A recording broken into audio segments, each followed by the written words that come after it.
सब प्रेम से बोलो, दशा माता की जय। दशा माता के पहले दिन की पहली कथा के अनुसार प्राचीन समय में राजा नल और दमयंती रानी सुखपूर्वक राज्य किया करते थे। उनके दो पुत्र थे। उनके राज्य में सारी प्रजा सुखी और संपन्न रहती थी। एक दिन की बात है। उस दिन होली दशा थी। एक ब्राह्मणी राजा के महल में आई और राजा से कहने लगी, दशा माता का डोरा ले लो।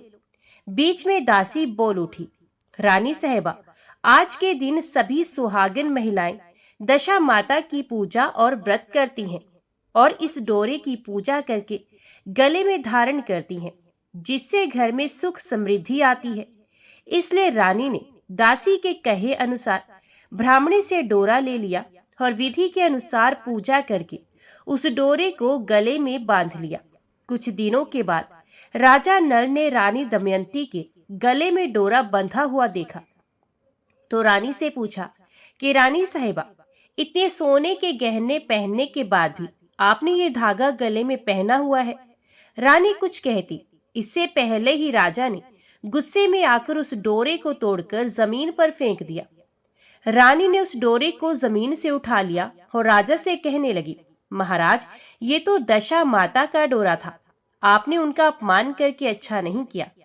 इधर जब रात में राजा सो रहे थे तब दशा माता स्वप्न में एक बुढ़िया के रूप में आई और राजा से कहने लगी कि हे राजा, तेरी अच्छी दशा जा रही है और अब बुरी दशा आ रही है। तूने मेरा अपमान करके अच्छा नहीं किया। ऐसा कहकर दशा माता स्वप्न में ही अंतर ध्यान हो गई।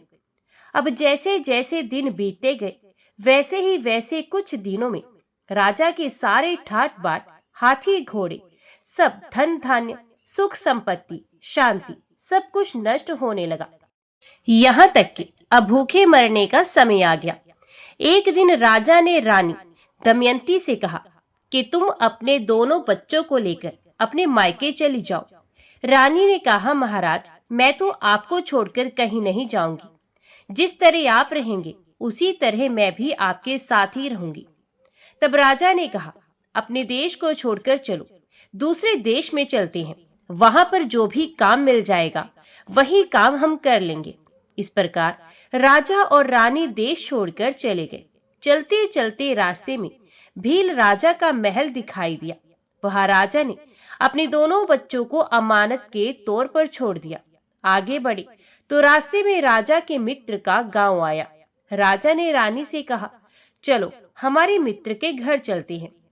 मित्र के घर पहुंचने पर उनका खूब आदर सत्कार हुआ और उन्हें तरह तरह के पकवान बनाकर भोजन कराया गया। मित्र ने अपने शयन कक्ष में दोनों को सुलाया। उसी कमरे में मोर की आकृति की खूंटी पर मित्र की पत्नी का एक हीरो जड़ा कीमती हार टंगा हुआ था। आधी रात में रानी की नींद खुली तो उन्होंने देखा कि वे बेजान खूंटी हार को निगल रही है। ये देखकर रानी ने तुरंत राजा को जगाकर दिखाया और तब दोनों ने सोचा कि सुबह होने पर मित्र के पूछने पर वे क्या जवाब देंगे, इसलिए अभी यहाँ से चले जाना चाहिए। ये सोचकर राजा और रानी दोनों मध्य रात्रि को ही अपने मित्र के यहाँ से कहीं और के लिए चल दिए। सुबह होने पर मित्र की पत्नी ने खूंटी पर अपना हार देखा तो वहां पर हार नहीं था। तब उसने अपने पति को बुलाकर कहा कि तुम्हारे मित्र कैसे हैं जो मेरा हार चुराकर रात में ही भाग गए।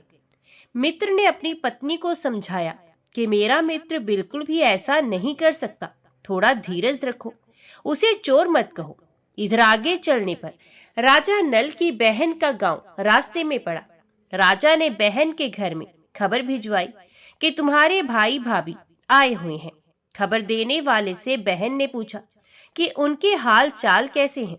तब वही बोला कि दोनों अकेले हैं और पैदल ही आए हैं और बहुत दुखी लग रहे हैं। इतनी बात सुनकर बहन थाली में प्याज और रोटी रखकर भैया भाभी से मिलने के लिए आई। राजा ने तो अपने हिस्से का खा लिया, किंतु रानी ने उसे जमीन में गाड़ दिया। अब वे आगे बढ़े तो चलते चलते रास्ते में एक नदी पड़ी। राजा ने नदी में से मछलियां निकालकर रानी से कहा कि रानी, तुम इन मछलियों को भूनो, मैं तब तक गांव में से परोसा लेकर आता हूँ। गांव का नगर सेठ सभी लोगों को भोजन करा रहा था। राजा जब गांव में गया तो वहां से परोसा लेकर चल दिया। वे रास्ते में जा ही रहा था कि कहीं से उड़ती हुई एक चील आई और झपट्टा मारा तो राजा के हाथ से सारा भोजन धरती पर गिर पड़ा। राजा ने सोचा कि रानी सोचेगी कि राजा तो भोजन करके आ गया है और मेरे लिए कुछ भी नहीं लाया। उधर वे रानी जब मछलियां भून रही थी तो दुर्भाग्य से सारी मछलियां जीवित होकर वापस नदी में चली गई। अब रानी उदास होकर सोचने लगी कि जब राजा आएंगे और पूछेंगे कि मछलियां कहाँ गई, तब मछलियों को ना देखकर वे तो यही सोचेंगे कि मैं सारी मछलियां खुद ही खा गई हूँ। इधर जब राजा आए तो मन ही मन समझ गए और वे वहां से आगे चल पड़े। चलते चलते रानी के मायके का गांव आया। तब राजा कहने लगे कि तुम अपने मायके चले जाओ, वहां दासी का कोई भी काम कर लेना और मैं भी इसी गांव में कहीं नौकर बन जाऊंगा। इस प्रकार रानी महल में दासी का काम करने लगी और राजा एक तेली के घने पर काम करने लगा। दोनों को काम करते करते बहुत दिन बीत गए। जब होली दशा का दिन आया तब रानियों ने सर धोकर स्नान किया। दासी ने भी स्नान किया। दासी ने रानियों का सर गूंथा तो राजमाता ने कहा कि चलो मैं भी तेरा सर गूंथ देती हूँ। ऐसा कहकर राजमाता जब दासी का सर गूंथी रही थी तब उन्होंने दासी के सर में पद्म देखा। ये देखकर राजमाता की आंखें भर आई और उनकी आंखों से आंसू की बूंदें टपक टपक कर गिरने लगी। आंसू जब दासी की पीठ पर गिरे तो दासी पूछने लगी, राजमाता आप रो क्यों रही हैं? तब राजमाता कहने लगी, तेरी जैसी मेरी भी बेटी है, उसके सर में भी पद्म था और तेरे सर में भी पद्म है। ये देखकर मुझे अपनी बेटी की याद आ गई। तब दासी कहने लगी, मैं ही आपकी बेटी हूँ। दशा माता के कोप से इस समय मेरे बहुत बुरे दिन चल रहे हैं, इसलिए मैं सहायता मांगने के लिए यहाँ आई हूँ।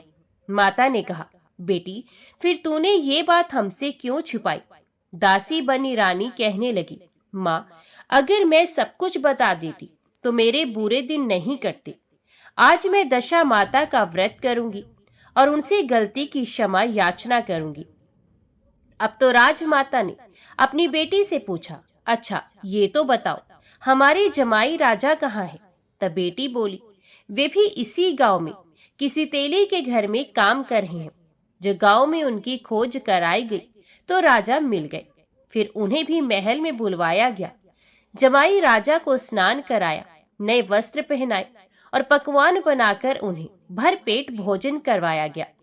अब दशा माता के आशीर्वाद से राजा नल और दमयंती के अच्छे दिन फिर लौट आए। कुछ दिन वहीं गुजारने के बाद दोनों ने अब अपने राज्य को जाने की बात कही।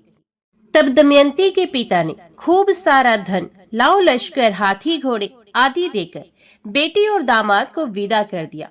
रास्ते में वही जगह आई जहाँ रानी ने मछलियों को भुना था और राजा के हाथ से चील के झपट्टा मारने से सारा भोजन धरती पर गिर पड़ा था। तब राजा ने कहा कि रानी तुमने सोचा होगा कि मैंने अकेले भोजन कर लिया होगा, लेकिन चील ने झपट्टा मारकर गिरा दिया था। तब रानी कहने लगी, महाराज जी आपने भी सोचा होगा कि मैंने मछलियां भूनकर सारी अकेले ही खा ली होंगी, लेकिन वे तो जिंदा होकर वापस नदी में चली गई थी। चलते चलते अब राजा की बहन का गांव आया। राजा ने बहन के यहाँ खबर भेजी। खबर देने वाले से पूछा कि उनके हालचाल कैसे हैं, तो उसने बताया कि वे तो बहुत अच्छी दशा में हैं। उनके साथ हाथी घोड़े लाव लश्कर भी हैं। ये सुनकर कि बहन मोतियों की थाल सजाकर ले आई, तभी रानी दमयंती ने धरती माता से प्रार्थना की और कहने लगी, माँ आज मेरी अमानत मुझे वापस दे दो। ये कहकर उस जगह को खोदा जहां पर उसने रोटी और प्याज गाड़ दिया था। खोदने पर रोटी तो सोने की और प्याज चांदी का हो गया। ये दोनों चीजें बहन की थाली में डाल दी और आगे चलने की तैयारी करने लगी। वहां से चलकर राजा अपने मित्र के घर पहुंचे। मित्र ने उनका पहले के समान ही खूब आदर सत्कार और सम्मान किया। रात में विश्राम करने के लिए उन्हें उसी शयन कक्ष में सुलाया गया। मोरनी वाली खूंटे के हाथ निगल जाने की बात से उन्हें नींद नहीं आई, वे दोनों जाग ही रहे थे। तभी आधी रात के समय वही मोरनी वाली खूंटी हार उगलने लगी तो राजा ने अपने मित्र को जगाया और रानी ने मित्र की पत्नी को जगाकर दिखाया कि आपका हार तो इस खूंटी ने निगल लिया था और आपने सोचा होगा कि हार हमने चुरा लिया है। दूसरे दिन प्रातःकाल नित्य कर्म से निपटकर वे दोनों राजा रानी वहां से चले गए। अब चलते चलते वे राजा भील के यहाँ पहुंचे तो उन्होंने अपने पुत्रों को वापस मांगा। तब भील राजा ने देने से मना कर दिया। गांव के लोगों ने उन बच्चों को वापस दिलाया। राजा नल और दमयंती अपने बच्चों को लेकर अपनी राजधानी के पास पहुंचे तो नगर वासियों ने लाओ लश्कर के साथ उन्हें आते हुए देखा। सभी ने बहुत प्रसन्न होकर उनका स्वागत सत्कार किया तथा गाजे बाजे के साथ उन्हें महल पहुंचाया गया। अब राजा का पहले की तरह ठाट बाट हो गया था। राजा नल रानी दमयंती पर दशा माता ने पहले कोप किया। हे दशा माता, ऐसा किसी पर मत करना और बाद में जैसी कृपा की वैसे सब पर करना। प्रेम से बोलिए दशा माता की जय। ये थी दशा माता के पहले दिन सुनी जाने वाली कहानी। कृपया दूसरे दिन की कहानी भी हमारे इस चैनल पर जरूर सुनिएगा। कथा अच्छी लगी हो तो वीडियो को लाइक करके चैनल को सब्सक्राइब नहीं किया हो तो जरूर कर लीजिएगा।